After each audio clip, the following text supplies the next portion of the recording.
are due the end of the month. So he's gonna get that in. All right, you had an opportunity to see the minutes? Yeah, make a motion, accept the minutes, I have them. Okay, no additions? No. Okay, the minutes are accepted as read. Superintendent, update? Loss of service. Might just take these minutes off the tape, so that we can't take minutes and participate at the same time.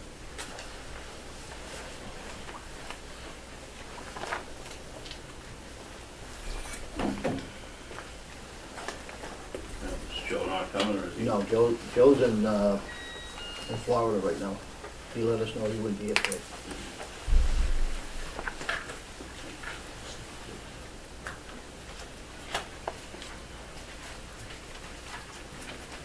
Okay, basically, there isn't a whole lot to update since 4 weeks ago. Obviously, no construction's going on. The only stuff that's going on is interior work in the pump stations. They're all plastered now. The, what do you call that stuff, the board? That Wall fiber board, wall the board. wall fiber board, the wall 4 feet is done. So they're good to go on the inside, the outside. Still, the weather's still warming up. Probably within a week or so, they'll do the siding on them and button them up. So those things should be ready shortly to put power up. They'll meet their May deadline. With contract 2, contract 3, they still haven't done anything on the pump stations, burying the snow. Just the foundation and everything's there. Basically, got about 3 weeks left to work on Hill Street, and then probably another 6 weeks or so on Suzanne Drive. And that, you know, the change order we just did, and last meeting, and we're just waiting for them to come get started again. So it's going to be probably a month from now. Southall will be back to work. And that's about it. There's nothing exciting's been happening. Pump stations are running as usual. The guys are taking care of everything as usual. The only other thing I had, which was the next thing, was these abatement requests. I put copies in there. One of them was from the treasurer's tax office. I guess they closed on the house and somehow it got overlooked, so they just want to clean up their books. That's the $77? $77, that was on 176 Britain, so just want to officially get an abatement, you know, somehow didn't show up on the MLC, or didn't get caught. The house that closed on, the other one is 661 South Street West. It's the house next to Harry's Auto down there, the Kmart. It's been vacant for a year or so. He just sold it, and somebody's going to make an office in there. They've been through planning board. We've given them their approval. The water got shut off at the beginning of the year because it was frozen. So he got a letter from the water department confirming that. So that's what that's about. That he had no water usage. So we wanted to get an abatement last. The first half's bills that we just did are, you know, I put zero him out, so he's not going to get one this time. And once these people come in officially for their building permit, then I'll enter them back into the system under the new owner. So Andrew Tolo is the new owner? Yeah. Okay. All right, do you need a vote to do those abatements, or what? All right, make a motion. Okay, I'll second the motion, and all in favor? Aye. All right, it is unanimous, okay? The only other thing is I have just one invoice. And that's it.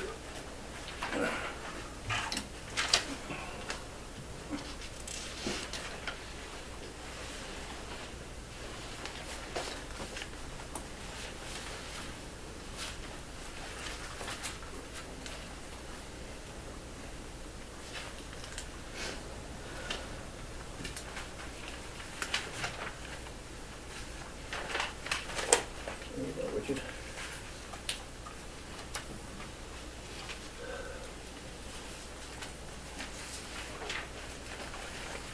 The next item is the discussion of the sewer betterments budget. Have you had a chance to go to the accountant to get any information? He gave us basically our latest retained earnings What about- balance as of today. Yeah, how do we stand with our budget as proposed? That was passed last May. How are we doing with that? I just entered everything into my spreadsheet, and right now we're projected to go about 250 to 300,000 under budgeted current spending. That's salaries, everything. That's, well, salaries would make it actually more under budget. That's Okay. just expenses. Okay. So just expenses, the way I'm running. Even with all the snow, the salaries are... Yeah, there's enough in there for overtime. And they haven't had a lot of call-outs. The stations haven't, through all the snow and all these storms, we've had very little call-outs. Okay. Had hardly any. It's all just been plowing overtime and not call-out overtime. We've been very... I figured there'd be a lot of overtime just with the clearing the stations. No, they have a lot. I mean, but these guys are good. I mean, they try to do everything during the day. So they'll check all this, they'll do it as they're checking their stations. Okay. So they try to clear it without overtime. And they've been pretty successful. They had a couple of big weeks. And we haven't done what I usually do. A lot of times we'll hire a couple guys from the fire department and have them shotgun along. And we haven't had to do that this year. Okay, good. I do have a couple of questions for Mr. Dyer. You were hired as a construction inspector during construction, correct? Sure. Okay. Could you explain to the board what you have been doing since we stopped construction? I've been working here on the as-bills for contract 2, which is finished. Working on the as-bills on contract 3. I've met with Don Deans a number of times over at the stations, review what he's doing. I've actually was at the station yesterday. I talked with the electrician, asked him when he'd be finishing up. He's scheduled for next week. The plumber's coming in next week. So that's what I'm doing. Yeah, and what rate are you being paid at? My rate is Yeah. $60 an hour. $60 an hour. And how many hours are you putting in? Last week I had, I think, maybe 12 hours. Okay. All right. I didn't work, it didn't work through December and January. I probably got a month to finish up the as-bills. Okay, so you didn't work January and February? Okay. There may be 10 hours or something like that. If I had to do a pay estimate for whatever, I may have had to review that. That's the typical time it takes me to review pay estimates. Okay. I just wanted to be brought up to speed on that. Now, the next item on the agenda is Gordon Luciano, but I have a statement that was prepared for me by the attorney, okay? Which one, Mr. Chairman? This was prepared by the labor lawyer. Okay. Okay. That would be Mr. Emerson? Yes, that's Thank you. correct.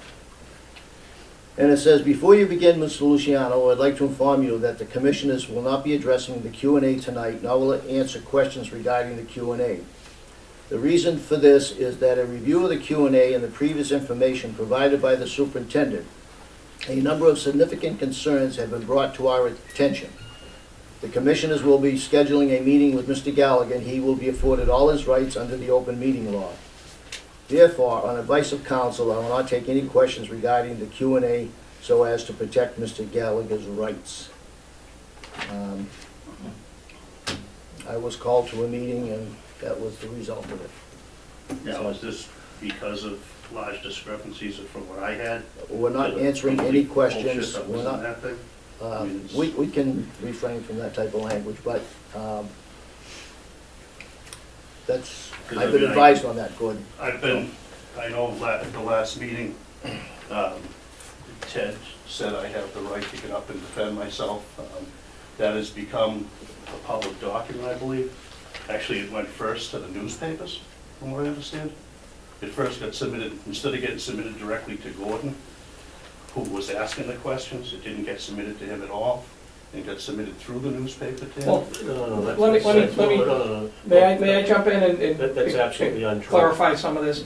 I'm almost speechless because I'm shocked by what you just read, so I have to gather my thoughts for a moment, but let's discuss the process and what happened this week in particular and where we're at. This all came about, and I go back to September, I believe it was September 11th, that Mr. Gallagher at a meeting presented to Mr. Van Court and the board a synopsis of some of the work that had taken place at the request of Mr. Van Court. In October, I rose to ask about I that. think move it up a month, I think. Okay, maybe it was a month, okay. Yeah, because I- October, and then, September was the vote.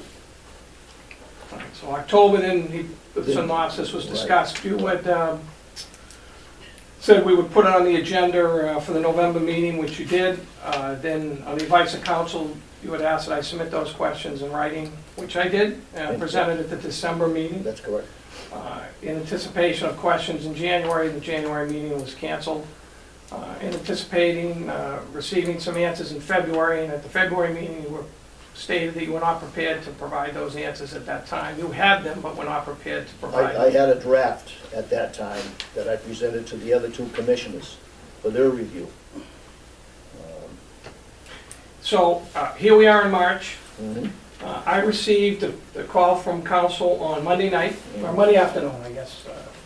Council called me and said that he was authorized to release the answers to me, and I could either swing by the office or have them emailed to me.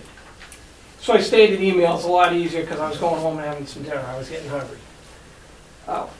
What happened was I did not receive them Monday night. So I made a note of council's phone number for Tuesday morning. I planned to call him when at a reasonable time, 9 o'clock.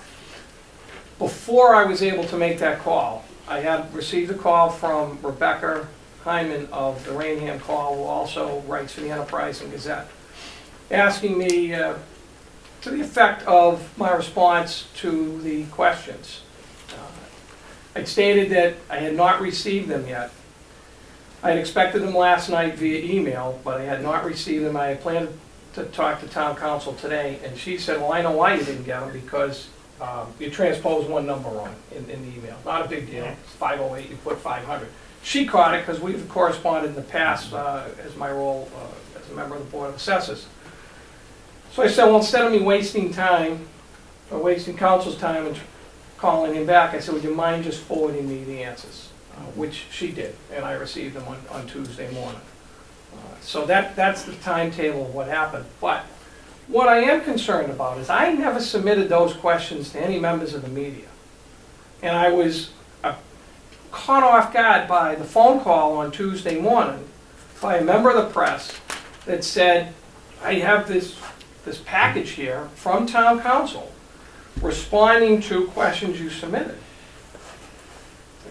Why is the press calling me for a response on something I want to review with the board at Thursday night's meeting? So I was caught off guard that was presented, and that we would utilize town council to be submitting things to the media. He's not our press secretary, he's our town council. I just don't understand why that process and that step took place. I had, in good faith, felt in February I was going to get the answers and have an ability to have discussion. Well, it ends up being it was going to be March, and now here we are tonight, after spending as much time as I could over the 48-hour, 58-hour period, to try and come up with some comments and questions in this, and now I'm hearing that we're not even going to discuss it, and there's not even going to be a response. That's on the advice of council. I don't see anywhere in there, though, where council said I couldn't comment. How He said did that- Gordon's questions become, he was set up these questions and it was supposed to be non-personnel. So he was asking just money questions, and it's become basically, an attack on my character from what I've read on this response. So I think they're two separate issues. I think Gordon has been asking, as you said, for several months. You said he's entitled to answers and in a public forum, which this is. So I don't understand the procedure here. I was concerned when I received the responses. Obviously, there were financial questions. I think we can all agree. And I did exactly as council recommended at a public meeting, to stay away from personalities, stay away from any of the issues. And I believe the 6 simple questions that I submitted did that. And I upheld the request of council, and I adhered to protecting not only the board, but Mr. Gallagher's rights in this process, which I believe is separate and distinct from the information that I was trying to obtain. And I'm uncomfortable with Mr. Emerson because I believe his ruling crosses over what my intent was. I can't speak for Mr. Gallagher or anyone else here. My intent was to get financial answers on projects that have been put forward before the town meeting voters, that are being paid for by the ratepayers, being paid for by the taxpayers, and we're continuing to get legalese here that's preventing me from having that constructive discussion with members of the board. And I'm concerned about that. I'm concerned that the board doesn't feel that they can separate the two, and that we can put aside the personality and employment discussion and try and talk about a couple of the budgetary items that I raised. I will say that your questions opened up a few questions for the board. I actually, And, excuse me, I have the floor. And that is the reason for this. And at the conclusion of tonight's meeting, I will make another statement, okay? And I'm gonna ask, do you have anything else to bring before the board tonight? Does anyone have anything else to bring before the board tonight? well, yes, I do. After reading these responses, in my opinion, well, not in my opinion, I think fact, it's based on fact and based on a paper trail and based on all the numbers and figures, that the response was so out of whack on its numbers and so off base. When I prepared everything that has got pulled into this and generated my numbers for the different design changes, different things, they were all done with the help of the contractor who's out there. There were numbers taken from your own consultant engineer, and the response was so bizarre, and it was also basically an attack on my reputation when it was supposed to be an answers to Gordon, and it was an attack on, you know, my qualifications and everything else, that I prepared a response for it, and that addresses all these issues.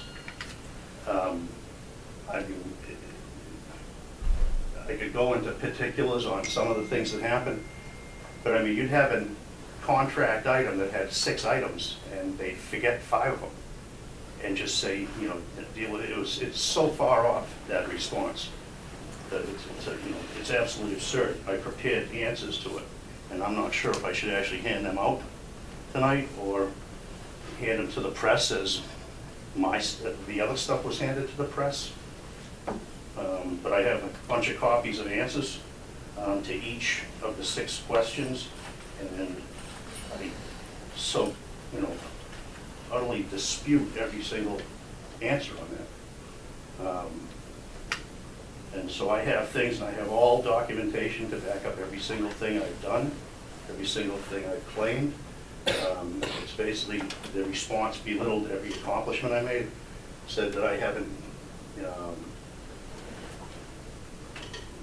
basically by all my changes and my contributions saved 0 pretty much on the project.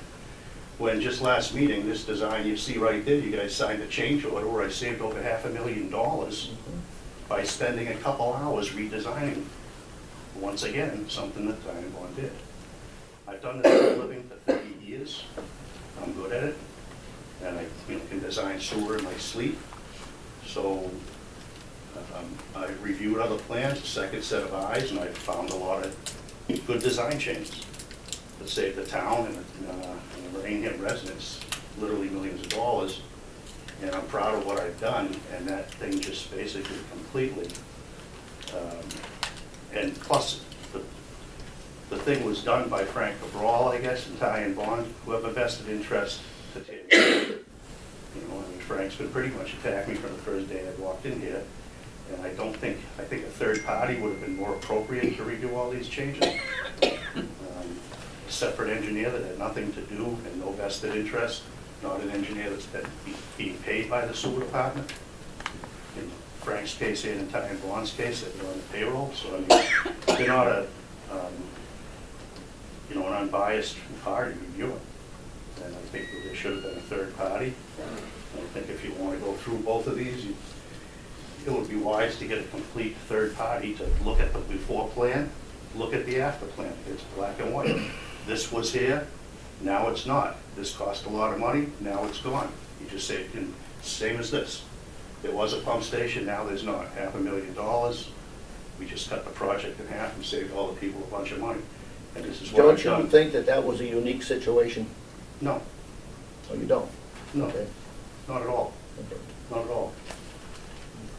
You know? So let me just That ask. wasn't, that was, in fact, I mentioned the way I thought that should have been designed before. It was ignored and it was designed another way. I went back and changed it. And Ty and Vaughn sat right here in front of you guys and you said, what do you think? And they said, that's a better design. And that's happened time and time again. The guys that are here now, Dave Prickett was always the point man. And he was the one I dealt with throughout this whole project. Dan, who's there now, was the draftsman. So Dave was the point man. And Dave endorsed all these changes I made when we did them. In fact, every time my changes were suggestions, markups, here, you look, you review it. They said, okay, good idea, changed it, and put their stamp on the plan. I never put my stamp on anything. I suggested changes. If they didn't agree with them, they shouldn't have made them. May I Go ahead. ask a question? I mean, what's the process, what's the procedure here? I mean, you know, Chris is addressing comments that were made in the Q&A, and are we going to do this, are we prepared to do this now? So what's the process here? Well, Where are we going? Well, I'm wondering if I should hit. Well, that's why I'm asking the Submit my question, Chris. response. Well, that's why I'm asking entirely the up to question. you. I just, That's entirely up to you what you do with that.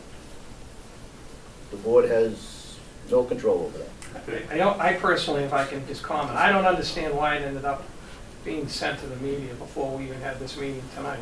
I had expected a professional dialogue back and forth where we would have had a discussion on some of the questions and the answers, and I had some follow-up questions for clarification. I don't understand, we're at the point now where once again, a report is, we have a report that, once again, it mentioned throughout the thing, it mentioned Chris's name. And at no point did any of my questions specified Chris or his name, and yet it ends up to the media, and I find that troubling in the responses. And can I just ask one question, at the very least, can you tell me who prepared the answers? I mean, Chris just made a comment, but I just want, I'd like to know who prepared the It answers. was a collaboration between myself, Mr. Cabral, and Ty and Bond engineers. Time one, okay, Right. all right. And then, from that, at the last meeting, as you know, I presented it to the rest of the board Yep. for their comments. Because I don't speak for the board. Okay. Does anyone have anything else to bring before the board? I mean, I have the comments I can hand out, All right, well, and it's unfortunate that the public, I do have some copies of the report that was the response with the Q&A, so I do have some copies of that. Anyone that wants them, I can make more, and this is my response to those comments. So, okay, before we close the meeting, get one to count. before we close the meeting, I have consulted with Attorney Emerson about the concerns raised in the Q&A and the previous information provided by the superintendent. And the meeting will be scheduled for March 19th, 2015 at 6 p.m. This is for you, Chris. Okay. I actually have a hospital procedure that I'm going to be out for a bit. Starting when? gonna be out probably Tuesday through at least 10 days, probably, then probably better part of next week and the week after. So we could do it the week after. No, March what we'll do then 26th. is we'll put that off until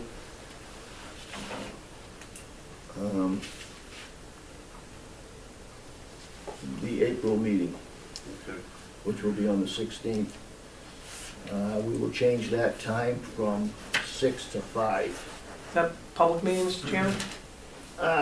It's, the 5 o'clock is gonna be an executive session, and it's up to Mr. Gallagher if he wants to make it an open It's a meeting. public meeting, by choice. Okay, I understand Of that. course it is, I wouldn't go We're throwing calling for an executive Again. session, so again, so that's gonna be, It's April 12th, April 16th? April 16th, yes, Mr., Signaling. Just a point of clarification, it's not the second Thursday of the month, April 9th? no, Mr. Betancourt asked us to move it up to the Okay, 16th. thank you very much, sir. He had previous commitment, Okay, thank you. okay? He didn't want to miss 2 meetings in a row. So,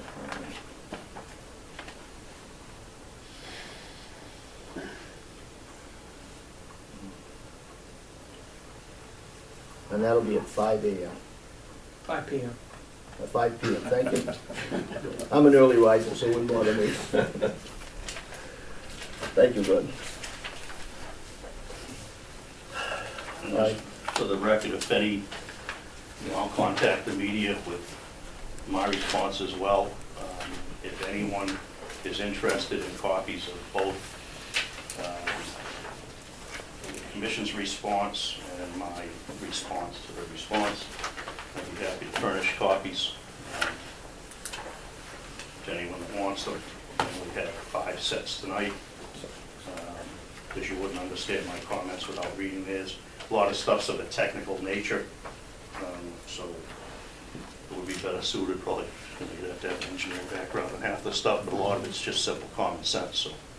But if anyone wants a copy, I'd be happy to furnish it. Ask a question, is there 2 documents you have or just one? I'm not sure I understand. No, the other one was, The other one was yours. Oh, okay, but you only have the one document, okay. Gordon had forwarded me this, so I basically had Yeah, today to I understand. respond. okay. And I'll probably expand on this by the 16th. Yeah, I'll make a motion to adjourn. Sir, if I may, will the public and the cable be invited at 5 o'clock if it's opened by virtue of Mr. Gallagher? If Mr. Gallagher opens the meeting, they're invited. Thank you. Okay, so you second the motion? I certainly do. That means we're on that. I gave it to him too. 5:28. 5 to 6:28. 6:28. Jump from,